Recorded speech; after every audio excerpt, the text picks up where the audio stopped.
nous sommes au début d'un cycle nouveau ou bien est-ce que la crise va devenir absolument structurelle? À mon avis, nous sommes au sommet du système néolibéral. Il ne peut pas aller plus loin aujourd'hui. Il a commencé tout petit, l'Angleterre, les États-Unis d'Amérique, un peu le Canada et le Japon, mais ils en sont revenus.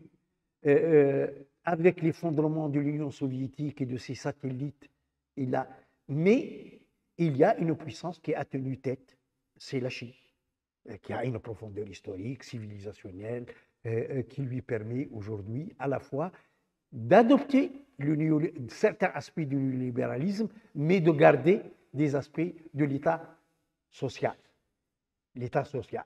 en Chine. Je crois qu'aujourd'hui, on a atteint, le néolibéralisme ne peut pas continuer à dominer comme il a dominé jusqu'à maintenant. Tout le problème, il est l'alternative à ce système-là. Pourra-t-on aujourd'hui avoir une coalition internationale, une fédération des forces qui contestent l'hégémonie américaine, l'hégémonie du néolibéralisme et la complicité de la révolution conservatrice avec ce système-là, à travers donc l'émergence d'une coalition? Elle peut être économique, comme le BRICS par exemple. Elle peut être au niveau d'échanges entre États et créer un encerclement de cet hégémonisme américain. Il faut rompre avec l'hégémonisme américain. Quand il y aura les conditions de cela, on pourra peut-être envisager un ordre international fondé sur des solidarités nouvelles, supérieures à celles qui ont existé jusqu'à maintenant. Et cela ne peut se faire qu'avec le retour de l'État social, qu'on appelle l'État-providence, welfare state, ou ce qu'on veut.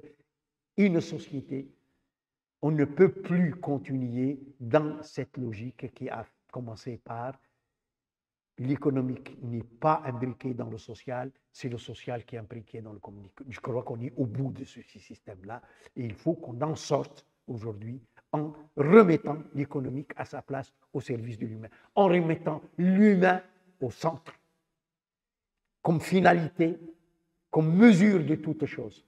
On en est loin encore. Et ce qu'on voit aujourd'hui, c'est un humanisme borgne, boiteux, à plusieurs vitesses. Certains sont plus humains que d'autres. Ça ne peut pas marcher. Il y a aujourd'hui une prise de conscience de cela.